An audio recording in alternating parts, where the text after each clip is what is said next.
Welcome back. We continue with our discussion. We are talking about poetry now. The question is, what is poetry? So we said prose is basically narration, while drama is dialogue, okay? Poetry, prose tries to tell a story, and it's the same thing that drama does. But poetry, on the other hand, tries to focus on the emotional aspect of the person. So it focuses on emotion, it targets emotion, it ensures that it's able to touch you where I think these other art forms cannot. I don't like definitions, but I think I'll still like us to work with some sort of a definition. It's been argued that poetry is both compressed and condensed language. Remember, we're talking about language, and we're saying poetry now, as much as we say that, literature is a verbal construct, we are now saying poetry is actually a language itself. It is a language. This language is highly condensed and compressed. Now, what do we mean when we say it's condensed and compressed? What exactly are we trying to say? What we see here is that we have this language, which is broad, which is general, which is everywhere, which can be accessed anyhow, taken, all of it brought and squeezed, and it is reduced. It occupies very little space. So from everything that is there, we just bring it into a little space. What that implies is that poetry does not occupy as much space as other genres such as prose and drama. It occupies very little space. So it is condensed, okay, and compressed. Others have said that it is, a kind of, language that uses figures of expression to share meaning. So figures of expression, metaphorical language, that is what is at the center of it. That's how other people have looked at it. Say there is no poetry without the use of these special figures of language, these figures of speech, this metaphorical language. When you read what Virginia Woolf said, she said that if I read something and it makes my body feel so cold that no fire can warm me, I know it's poetry. If I read something that makes me feel as though the top of my body has been physically removed, I know it's poetry. So the question is then, what does that mean? We can clearly tell here that poetry is meant to make the reader feel something. It targets the emotions. This is because the poet uses their emotions to share this piece. So they delve into their emotions, share their work, and ultimately achieve that effect, the same effect on the audience. So poetry is both, rhythmic and also metaphorical in the way it's been presented. So it is rhythmic in the sense that it has rhythm in it. It has that musical effect. It takes the musical form. If you remember when we discussed oral poetry, we said that this oral poetry is found in all songs. Every song has a poem. So before this song becomes a song, it is a poem. The moment we have those words, we have the poem. And then when we listen to the melody, that turns it into a song, but it is essentially a poem. And there's a certain way in which it is done, it is created, so that it makes us feel something. That is what happens. So we feel something just by listening to this poem. And remember, I'm trying not to say reading as much as I know that we are talking about, about written poetry. Okay, so I would still like us to look at it, as though we are reading it, as though we are listening to it, as though it is being said to us. So it's really powerful in that it makes us feel something.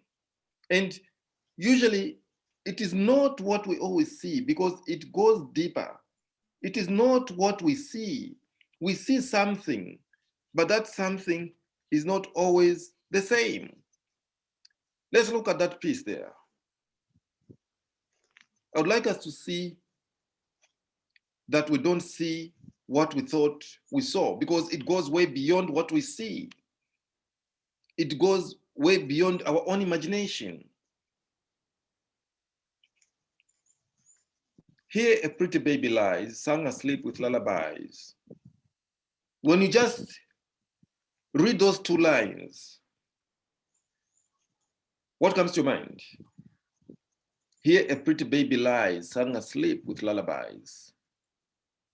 What comes to your mind? Who can say something there? Just what comes to your mind. I do not want you to talk like an academic, but just as any reader, an average reader, you read those two lines. I do not want you to look at the next, just those two lines.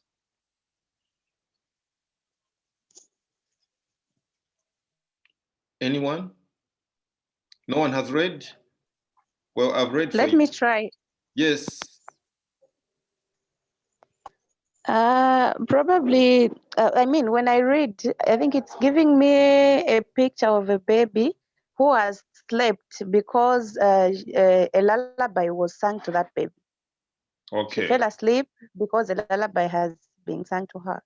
Okay, okay, cool. That's what you see. Joe, you had your hand up.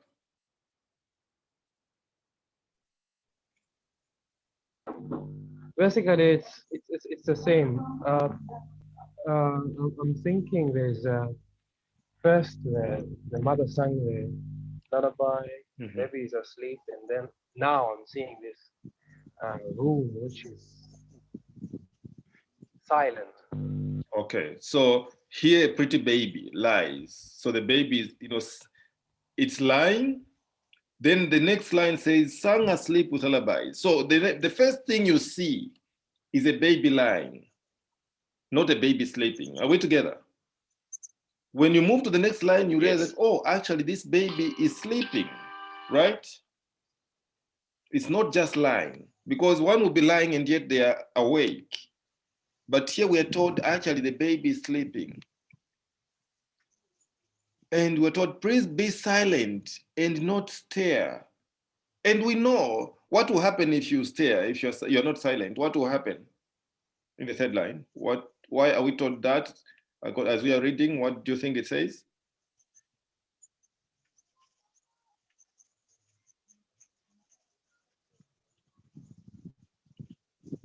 Probably the baby will wake up. The baby will wake up. Don't make noise, okay? The baby will wake up. That is, that's how it's progressing. And you believe that you're following it so closely. Not so. You say, yes, I know what it's talking about. I can clearly see this is a good poem. And then what does the last line say? Okay? And you see that it's a continuation of the third line. Pray be silent and not stare. There is the earth that covers her. What gets to be the situation now at this point?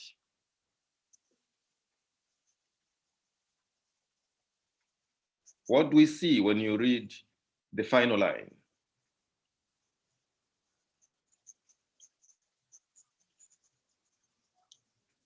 No one is ready to talk.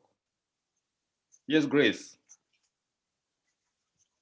I'm just trying, not sure. But the last line shows that because the third.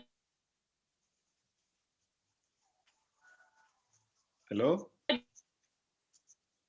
I think your network seems to have a problem. We can't hear you now.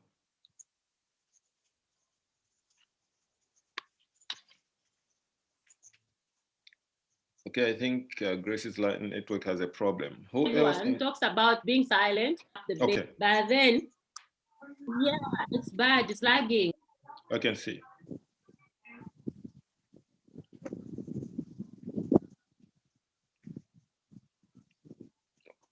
Okay, so can we listen to you again, Grace? I think I like your line of thinking. Can you please try again?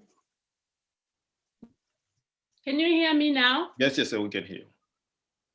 Okay, sorry, my network is lagging. I was saying that when we look at the third line, it's talking about being silent and not waking up, not the stare, so that you don't wake up that baby who is sleeping. And then the last one, which is says that the earth covers her. That means it's the responsibility of everyone around or the society to take care of this baby. Not sure, I'm just trying though. Okay, but remember we're saying that this now is a continuation of the third line. Pray, be silent, and not stare the easy earth.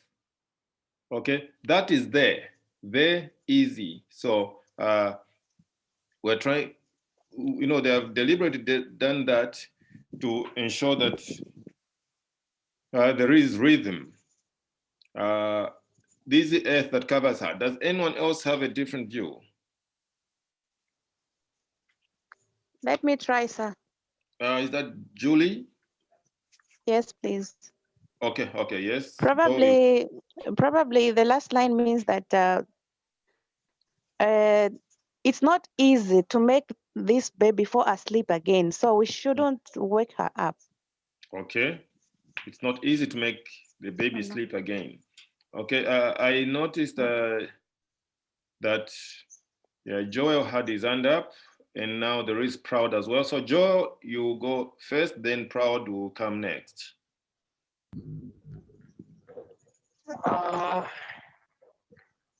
Since the only time that it covers a human being, most of the time I think is when someone is dead. So I'm thinking maybe there's an aspect of maybe it's not sleeping, but the child could be dead.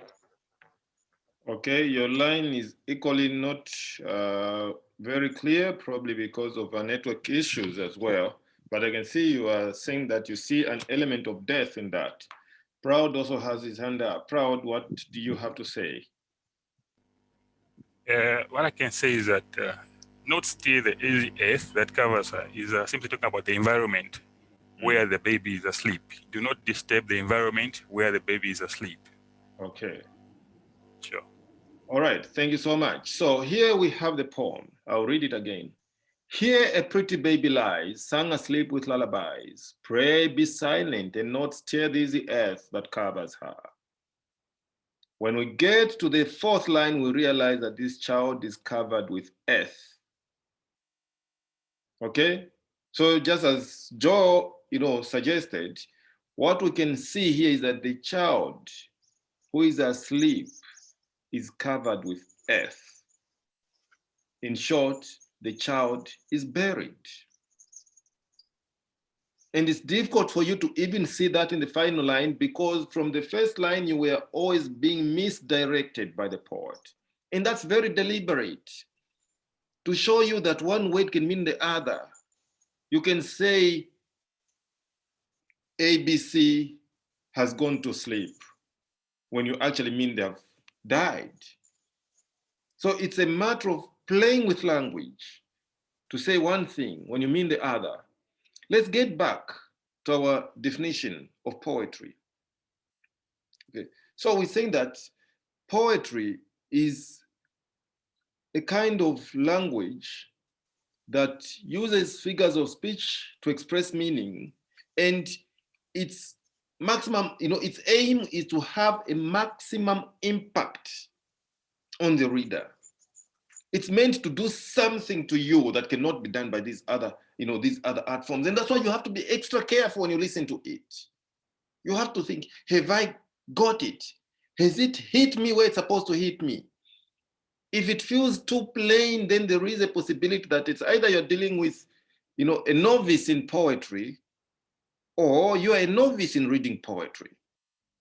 So you could be reading a poet who is not very clever, who is not very good with words, or you are not very good with the reading of a poem. So there are those possibilities.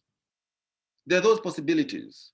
So you have to pay close attention, because poetry is entirely based on language, and it is how language is played with.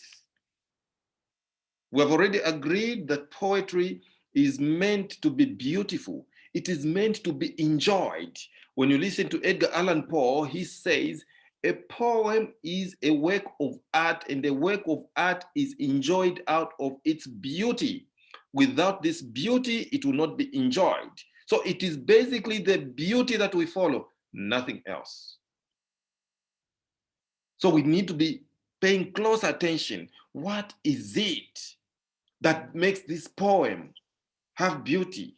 What makes this poem have this impact that it is intended to have? It is just in the way it is crafted. And how is it crafted? We mentioned earlier that it is crafted in such a way that it thrives on the use of metaphorical language. Now, what do we mean when we talk about metaphorical language? We basically mean the use of a special kind of language. A special language that does not operate as everyday speech does. So it does not operate like daily language. It operates like its own, it operates in its own way. It's got its own approach. It does not say things the way we say them every day. It says things in its own way. And we do say these things every day, but you find that we use them in special circumstances. And when we use them, we hit there where we cannot hit when we are being general. Now I'll get to William Shakespeare. I think you will do a play by William Shakespeare, because we usually do that. When you read William Shakespeare, I'll make reference particularly to the play King Henry IV, Part 1. When you read this play, you will realize that the dialogue that Shakespeare uses in this play has both prose and poetry. Meaning within drama, you will have both prose and poetry. Prose is what we have already discussed in detail. I think we're quite comfortable with. Poetry is what we're discussing now, and we said it is versified. It is presented in verse, okay? It is presented in verse, and it uses figures of speech. And if you remember well, in our discussion of traditional poetry or oral poetry, we said that the prayer is a poem. And we said that the prayer is serious. So Shakespeare writes in such a way that serious scenes, every scene that is serious is presented in verse, in poetry, in short. While non-serious scenes, average scenes, even comical scenes are presented in prose, meaning prose is free. It's free flowing. While poetry is rigid, it is restricted. You have to have a special kind of language. That's basically what it shows us. So there is something special about poetry. It is rigid. It cannot be shaken. You have to follow these rules of poetry in order for you to share it. And even the person who's going to read it has to be open to these rules, has to know that they're going to encounter these special rules as they interact with the work. That is what poetry does. And the first rule we have mentioned already is that it is in verse.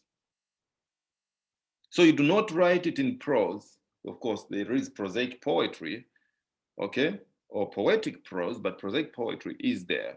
But you find that it is very rare because poetry basically appears in verse. So one line can carry all the meaning of that line. Then you move to the next line. And if you look at the poem that we were reading, actually, we have here a pretty baby lies. That is complete. Then we have the next verse, sung asleep with lullabies. Then the next verse, pray, be silent and not stare. Okay, do not shake. And this is very interesting, huh? Pray, be silent and not stare. Don't shake, don't move, be silent. But then this stare plays two functions within the same poem. Please pray, be silent and not stare. There's the earth. So don't shake the earth. Don't move the earth that covers her. Okay, so already just one word happens to play two different functions, and that is what poetry does. So it is very complex, and that's what makes it beautiful. It does what no other art form can do. That's what makes poetry probably the best art form you can think of, because you can do almost anything with it. You can play around with it. And we talked about the poetic license in our discussion yesterday. You have the license to play around with language. Of course, don't break it, but that you play around with it because it is quite fluid. Okay, you move words around and still retain meaning and still actually go further than was expected. You have a greater impact when you do that. Now, how exactly is this done? We've already identified the fact that it appears in verse, but we're saying now that apart from appearing in verse, poetry uses figures of speech. It uses figures of speech. So it is not general, it's a figure, okay? And a figure, I'm sure you agree with me, is very concrete. You're not saying many people came. You give an actual figure, the actual number, all right? So a figure is concrete. It shows something exactly the way it is. So we have speech that shows something exactly the way it is. It does not just browse through. That's the language of the poem. So it is very clear so that you can say it, which means here we're talking about imagery. It means poetry uses imagery. It uses imagery so that you can see what is being talked about. You can hear what is being talked about. You can feel what is being talked about. You can taste it. You can smell it. That's what poetry does. It leads you there. So meaning the imagery that poetry employs appeals to all the five senses. It appeals to them. So you can feel what you read. You can hear it. If it's a sound, you can hear it.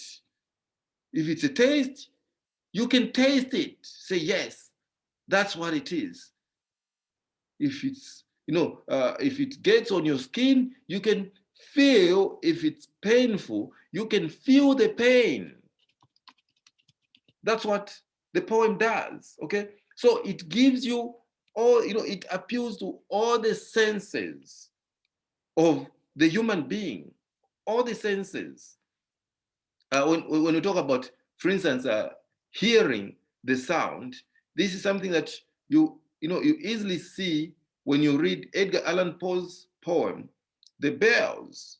I know it's not there in our reading list, so we don't have to worry much about it, but it is something that we need to, we need to look at because it's good. It's, I think, one of the best poems that I have read, The Bells by Edgar Allan Poe, because this poem shows you, okay, it gives you the sound. You can feel the sound so clearly. And you know that that is what that sound is because you've probably heard these sounds before. And that is what poetry does, okay? That's what it does. So it takes you where no other art form can ever take you. Let's just briefly, very briefly, look at these few lines.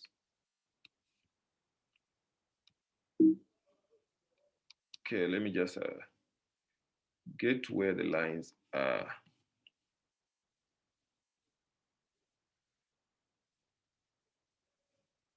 So I just want us to pay attention to the language. Okay?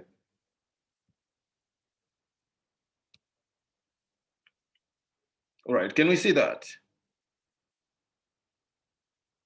Yes, we can. Okay, great. Yes. Now, I just want you to listen to the sound. Hear the sledges with the bells, silver bells. What a world of merriment, their melody foretells. How they tinkle, tinkle, tinkle in the icy air of night. While the stars that oversprinkle all the heavens seem to twinkle with a crystalline delight, keeping time in a sort of running rhyme to the tintinnabulation that so musically wells from the bells, bells, bells, bells, bells, bells, bells, from the jingling and tinkling of the bells. Hear the mellow wedding bells, golden bells. What a world of happiness their harmony foretells. Through the balmy air of night, how they ring out their delight. From the modern golden notes, and all in tune, what a liquid ditty floats. To the turtle dove that listens while she gloats on the moon. All from out the sounding cells, what a gush of euphony voluminously wells, how it swells, how it dwells on the future, how it tells on the rapture that impels to the swinging and the ringing of the bells, bells, bells, of the bells, bells, bells, bells, bells, bells, bells, to the rhyming and chiming of the bells. Hear the loud alarm bells, brazen bells. What a tale of terror. Now the turbulence tells. In the startled ear of night, how they scream out their affright, too much horrified to speak. They can only shriek, shriek out of tune in a clamorous appealing to the mercy of the fire, in a mad expostulation with the deaf and frantic fire, leaping higher, higher, higher, with a desperate desire and a resolute endeavor. Now to sit or never, by the side of the pale-faced moon. Oh, the bells, bells, bells. What a tale their terror tells of despair. Now listen to this line. How they clang and clash and roar. What a horror they outpour on the bosom, the palpitating air. Yet the ear it fully knows by the twanging and the clanging, and the danger ebbs and flows. Yet the ear distinctly tells in the jangling and the wrangling how the danger sinks and swells by the sinking and swelling in the anger of the bells, of the bells, of the bells, bells, bells, bells, bells, bells, bells, in the clamor and the clangor of the bells. I'm sure you can hear the sound from, from this poem. You can tell that really this is the sound of these bells. Okay, so the poet would deliberately choose those words to make you feel what they feel when they are writing the poem, or what they feel that makes them write the poem. So we are expected to be part of the poem as we are reading it. And it is for this reason, actually, that you are expected to get very close to the poem, line by line. That is how you read it, okay? Line by line, you listen to it at every point, and you do not read through only once. No, you need to read through time and again. Continuously, you read through, you finish. You can actually read the same line 3 times. But remember, poetry is meant to be listened to. That's why I use the word listen. It's not just meant to be read. Yes, it can be read, but it's better when it is listened to, because you can hear the sounds that are there. Okay, so we started by talking about language.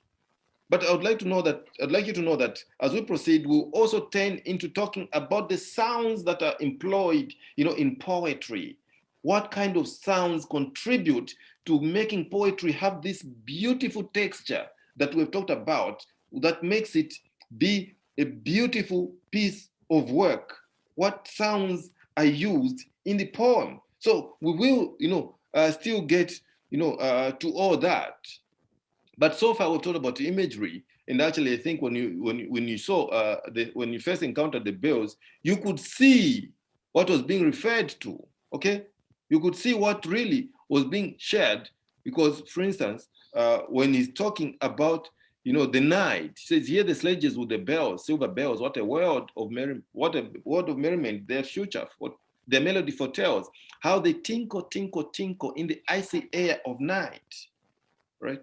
And he says, while the stars that oversprinkle all the heavens seem to twinkle with a crystalline delight. When that is said, you can even see what the night looks like.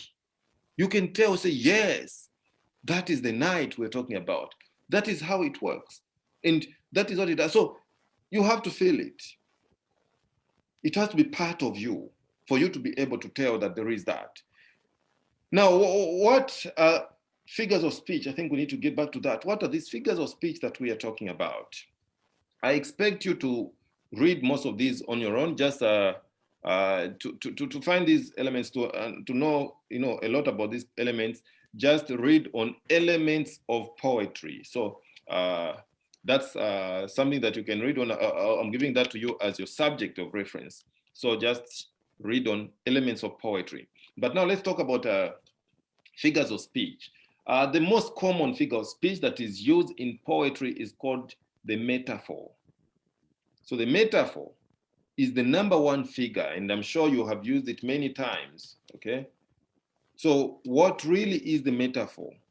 So the metaphor basically is a kind of figure or a comparison that uses direct relationship.